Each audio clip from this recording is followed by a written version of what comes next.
पहली डिमांड है कि समान काम को समान दाम, यानी इक्वल वर्क इक्वल पे।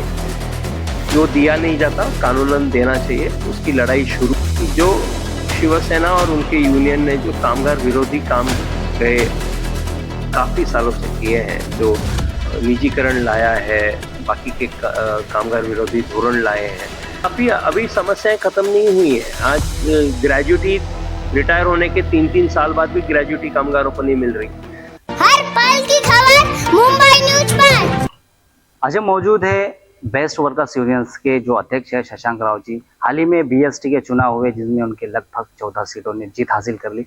हम उनसे जानना चाहेंगे इस बारे में। लोग अलग अलग राय की बात भी कर रहे हैं, जिस तरीके से कोई बोल रहा है कि पार्टी की ओर से जीते हैं।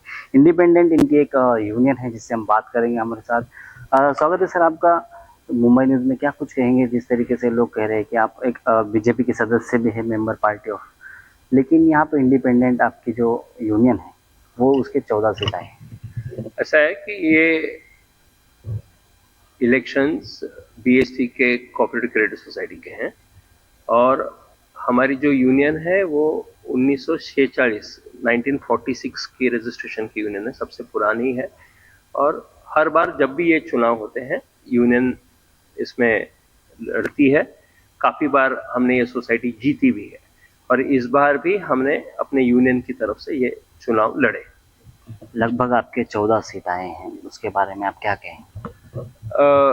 ये जो जीत है वो हमने किए हुए कामगारों के लिए जो काम किए हैं उसका कामगारों ने हमको कामगारों ने दिखाया कि हमने काम किया है, उसका उन्होंने रिजल्ट दिया है।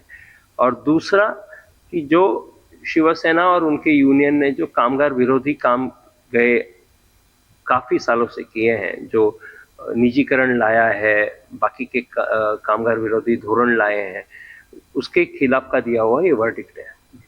हमें जो अभी फिलहाल में आपने जिस तरीके से ठेकेदारों की बात की, निजीकरण, वो उनके जो कर्मचारी है, आपने कई बार उनके लिए भी आवाज़ उठाई है। उन्होंने एक सवाल आपसे, मुझे जिस तरीके से पूछने कहा गया है कि आपसे जो वर्कर्स है कि उनके लिए जो पीड़ित हो रहे हैं उनके लिए आपने क्या सोचा है? अभी हमने हाल ही में उनकी जो डिमांड है, जो हमने हमारे यूनियन की तरफ से, वो है कि पहली डिमांड है कि समान काम को समान दाम, यानी इक्वल वर्क इक्वल पे। वो दिया नहीं जाता कानूनन देना चाहिए, उसकी लड़ाई शुरू है। और हमें उम्मीद है कि हमने महानगर पालिका के आयुक्त से भी मिले हैं, महाव्यवस्थापक अब नए आए हैं, उनसे उम्मीद है अगर नहीं मिलेगा तो एक तीव्र आंदोलन का निर्णय लिया जाएगा। सर मेरा आखिरी सवाल ये रहेगा कि अभी जो ठाकरे बंधु है, उद्धव ठाकरे जी और राज ठाकरे जी, एक साथ आने के बाद भी आपका मुकाबला नहीं कर पाए, इसके बारे में आप क्या कहें? मेरा कहना है कि कोई भी साथ में आए या नहीं आए, लेकिन अगर आप कामगारों के हित का काम नहीं करोगे तो कामगार आपके साथ खड़ा नहीं रहेगा। तो कितने ही साथ में आए और कितने नहीं आए, एक अकेला भी है और अगर कामगारों के हित का काम किया है तो कामगार आपके साथ खड़ा रहेगा। ये कामगारों ने आज दिखाने का काम किया। इसके बाद आप कामगारों के लिए क्या कुछ अलग करना चाहेंगे? नहीं, उनकी काफ़ी अभी समस्याएं खत्म नहीं हुई हैं। आज ग्रेजुएटी रिटायर होने के 3-3 साल बाद भी ग्रेजुएटी कामगारों को नहीं मिल रही। 7th पे कमीशन अभी तक हमको मिला नहीं, उसकी केस चालू है, वो लेना है। ऐसे काफ़ी सारे काम है। और सबसे बड़ा है कि बीएसटी की खुद की 3,337 जो गाड़ियां होनी चाहिए, क्योंकि आज बीएसटी के खुद के मालकी की 400 से कम गाड़ियां हैं। नवंबर के महीने में सिर्फ 250 गाड़ी बचेगी। तो फिर बीएसटी आगे चलेगी नहीं चलेगी, कामगारों की नौकरी रहेगी नहीं रहेगी, मुंबई कर जनता को जिस तरीके से सेवा मिल रही है वो मिलेगी नहीं मिलेगी, ये सारे सवाल है। तो ऐसे काफ़ी सारे मुद्दे हैं जिनको लेकर आगे लड़ना और हासिल करना बाकी है।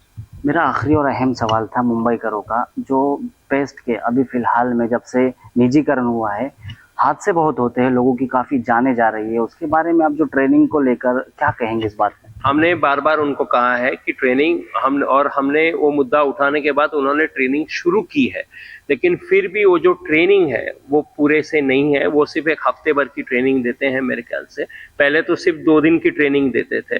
तो हमने कहा है कि ट्रेनिंग, जिस तरीके की ट्रेनिंग बीएसटी के रूल बुक में है, उसी तरीके की ट्रेनिंग उनको दी जाए और उसी के बाद उनको चलाने को दिया जाए।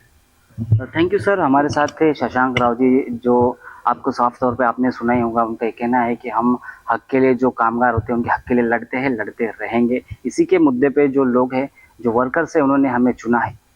ऐसी अपडेट्स के लिए देखते रहे मुंबई न्यूज़ के साथ अली इनामदार, कोरेगांव।